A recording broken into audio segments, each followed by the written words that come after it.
Okay, welcome to episode 10 of Commission Breath. Tom, I missed you last week. That was an awesome solo episode you did. Thank It you, thank you. set a new record amount of downloads, so I don't know what that says about me, but I'm proud of Well, you. we need a follow-up from you, that's all we need. We need that mindset solo episode that I cannot do, so we're all counting on you, man.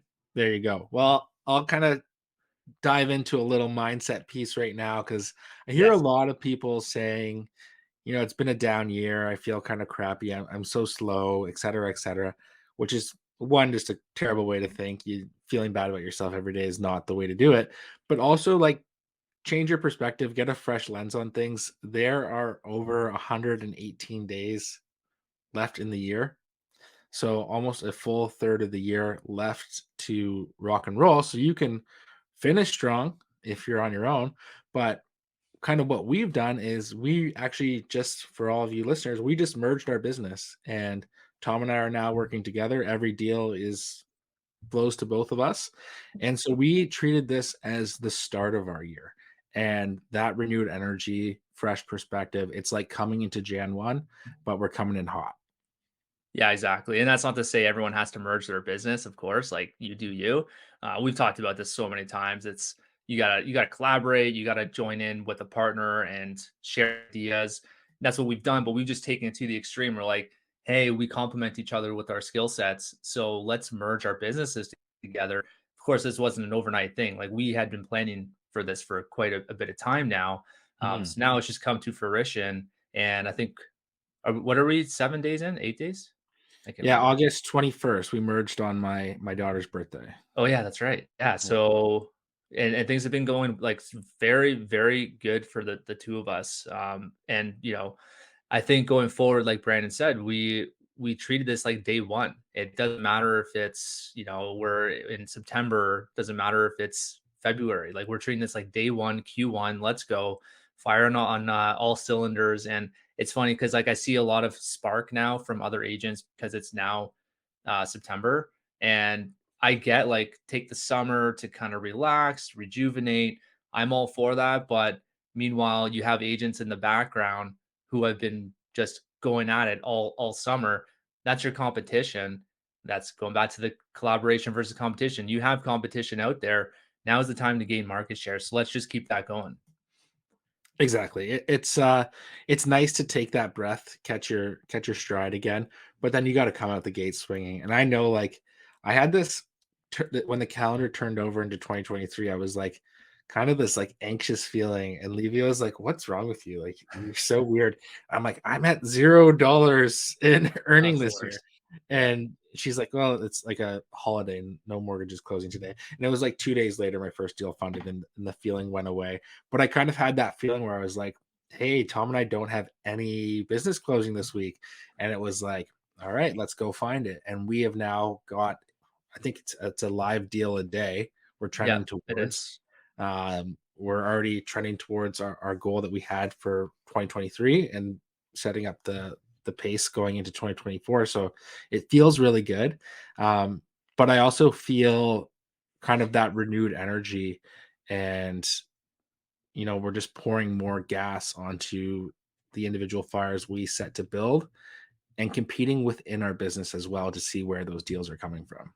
Yeah, that's exactly it. Because you don't want it comes to the accountability piece too. You don't want to be that guy that's not producing while your partner is. So I think that's only going to help us going forward too. And yeah, man, like it's not to say that everyone has to join together, but find something that makes yourself get that spark for the year and treat it like that Q1. So that's really our mindset piece on that. And what we're focusing on going forward from a leads perspective, because of course, like we're all about leads, and in this market, we want to highlight a lot of talk about leads. So for us, what we're doing is when we first migrated and had our chats before day 1 of this new launch, we had in mind we were going to do okay. We want to focus on realtors, social, FAs, and Google Business. Those were our 4 pillars, and right now we've sort of already taken 2 the way because it was just a distraction for us. We know we get most of our business from realtors.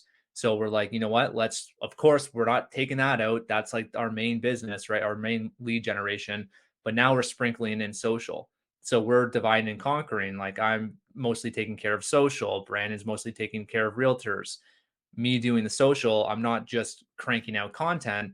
I'm doing the warm DMs. I'm connecting with realtors and funneling them into a booked call, a booked meeting with them. So that's all we're doing is focusing on those two things for leads. And I think that's what our listeners have to do too is pick one or two things and just go all in on that for the rest of the year. Exactly. You kind of have this perfect window, 118 days from when this episode will come out. You can dive all in on something and you will absolutely crush it. I find like a lot of effort takes 60 to 90 days to see the results in this industry. So you do these moves now, you're going to see that start of 2024, you're going to have files lined up ready to close and it's going to feel really good. And it's nice to be able to trade off on some of these things. I sometimes felt a little bit like, crap, I got to put something on my social media today. It's been X amount of days and a little bit of pressure there, which pressure can be good for creativity. So I still do like that element there. But I also like logging on to Instagram and seeing your posts and knowing that you're just driving that. And then I can just say, you know what? I've got my hour. Let's bang out these calls. And I steer the thing I'm good at, you steer the thing you're good at, and ultimately the ship points in the direction we want it to go.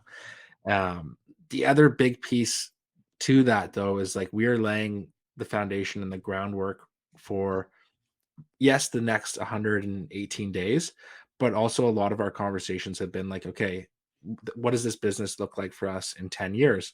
And having that long horizon so that we're putting the steps in motion now so that everything kind of points towards that direction. So you're not always recalibrating, you're just kind of slightly tweaking the direction.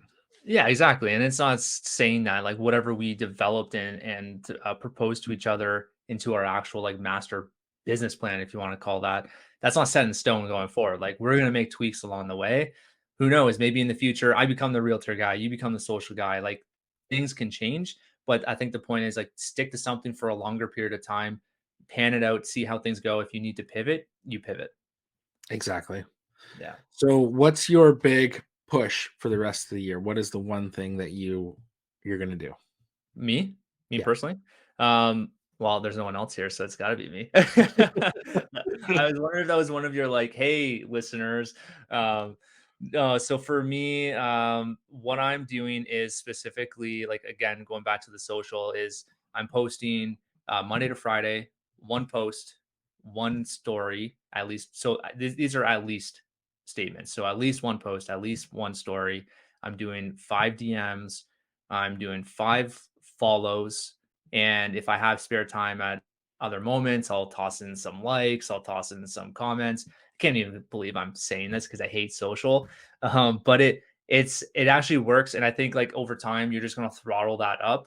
And I think you got to start at a baseline. And for me personally, like keeping up with the content has been tough because, of course, we've got you and I have all this other stuff going on with Leadvine, and there's just all these things we're building. So I think you got to start at that baseline and then gradually move that up, and you're gonna get more proficient and stuff. Like when I first started with the social stuff, if you go back to 2 years, even three, yeah, maybe 3 years ago, I was starting out a YouTube channel. I was trying to do TikTok. Like I was kind of just going all over the place, and I even saw myself doing that again this time, where I'm now going back to social and for me, I was like, okay, I'm gonna start banging out content for both TikTok and Instagram, and then gradually move it out to other platforms. But then I quickly realized it was way too much to do both at once. So now I'm just doing Instagram, focusing in on one platform, and then I'm gonna migrate that over to other platforms because if you're generating leads and you're getting more money in, you have more money to spend. So at that point, I'm going to spend more money and have maybe a social content manager, maybe an editor, someone that can plan my posts to post them across all platforms. And I'll have the money to do that from social. So that's the game plan there for me. Yeah. And what about you? So I kind of have an idea with you, but maybe you can elaborate. Yeah, so that just kind of what you said there reminded me back of when I had the farm. There was like a few there's long rows, okay? So you got like take a quarter acre plots, and certain ones you get kind of like tired or frustrated, and you're just kind of like it's called broadcasting. You're just like throwing seeds and you're hoping something comes up. And then other ones you're like meticulously gridding, and it's like there's 9-inch spacing between each plant, and both do yield results, and you can harvest a shitload from both options. But the when you have that specific focus and you're dialed in and you know, okay, it's 9 inches here, it's 9 inches that way, you know the form of what it's supposed to look like, firstly. And then it's so consistent in harvesting, and you just know, you just go harvest, harvest, harvest. Like it's the flow is so much better and the outcome is so much cleaner, and mentally it feels that much better versus the broadcasting. Yes, you're going to get a bunch of shit shoot up, but you're like cutting through it, you're hacking away at some weeds.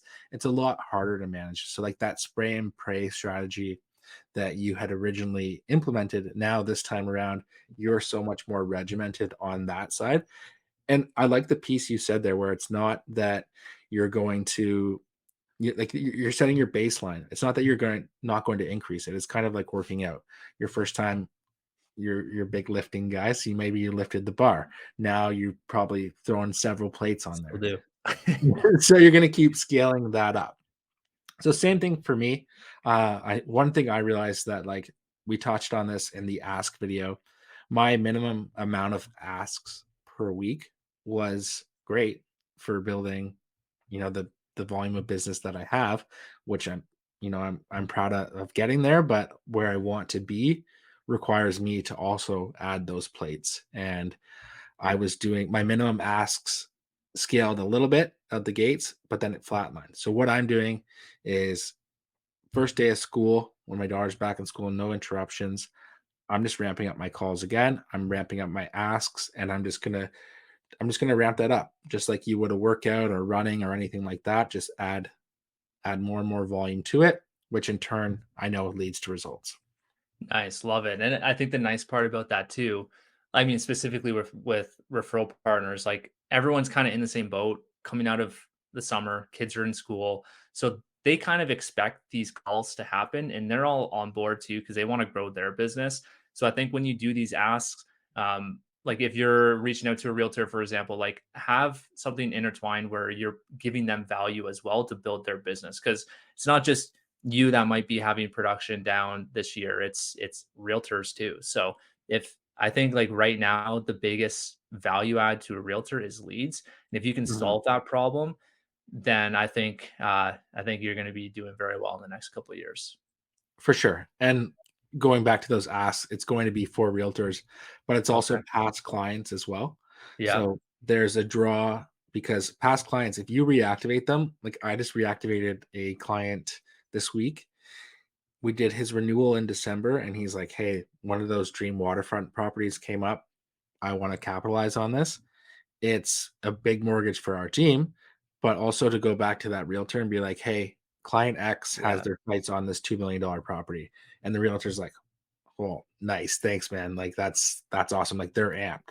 So whether or not it goes through doesn't matter. Like the realtor knows that the Exactly. value's there. I was working the file in the background where, maybe they kept in touch with them, sent them a Christmas card, a pumpkin at Halloween, things like that. But you never know if they lost touch with that person or things happen. So it brings the lead back to the surface for them. And I think that's the biggest piece. Yeah, I love that. And yeah, we touched on that, I think two episodes ago, somewhere around there. And it's just a tried and true method, man. It just works over and over. Are you sprinkling in so with some of those asks, are you going to be sprinkling it in like Google reviews too? Because I know we had a little competition at one point Yeah. where we were going to be competing against each other in terms of like how many Google reviews we can get. Because obviously we're starting from scratch with a new Google profile. Yeah. That's kind of been on the back burner for me, to be honest. But I think like at some point we'll definitely ramp that up. But you still see those opportunities. Of course, you're going to ask for the reviews here and there, like that's streamlined in the process. But in terms of like actively seeking new people to get reviews, yeah. Yeah. So I'm super competitive. So yeah, I have been working on my own Have you? Yeah. way to get those because I like to win. So I'm Yeah. going. Yeah, I've been sprinkling that in there as well. as like just touching base with like people who maybe reviewed my old page and be like, hey, how are things going? Hey, we're just starting this new thing. Can you leave a review here? Things like that, just to try to draw some over. So my goal is to get that Google page looking sexy, even though it's not priority number one. It's just Yeah, something that like it's it something quick. it it naturally fits into my existing effort. So it's not like I'm going out of my way or It's to already in do the client journey. exactly. You don't have to reinvent it, and that's the same with me. What speaking of client journey, one thing I forgot to I guess, edit or fix was I still have my same Yesware templates for the emails and embedded a link for the Google reviews everywhere is like my old profile. So I was like last week I got 2 Google reviews that could have easily been for the North Shore group, but now Oh man, like, yeah, so I changed that going forward, but it sucked. It's like, so I'll probably ask the client, like, hey, I know you wrote me a review, but can you just copy and paste that and put it over to my new one? I would ask them. I think there's I no am. harm, no harm, no foul in getting them Exactly. to migrate it over. It's the kind of thing that people, when they're feeling good, they're happy about doing it. So Oh, I don't yeah, think yeah, I'm there's not worried any about that. Especially when you can copy and paste it too, it's easy. exactly, exactly. So yeah, so that's kind of the two big things. We like to keep it simple. I think simple works. You add too many layers, you just it's like anything. If you make it too much minutia, you're gonna burn out doing it, and then you're gonna stop, and then you have that whole downtime trying to like remotivate yourself. Whereas right now it's just like, okay, we got 118 days, let's go for it.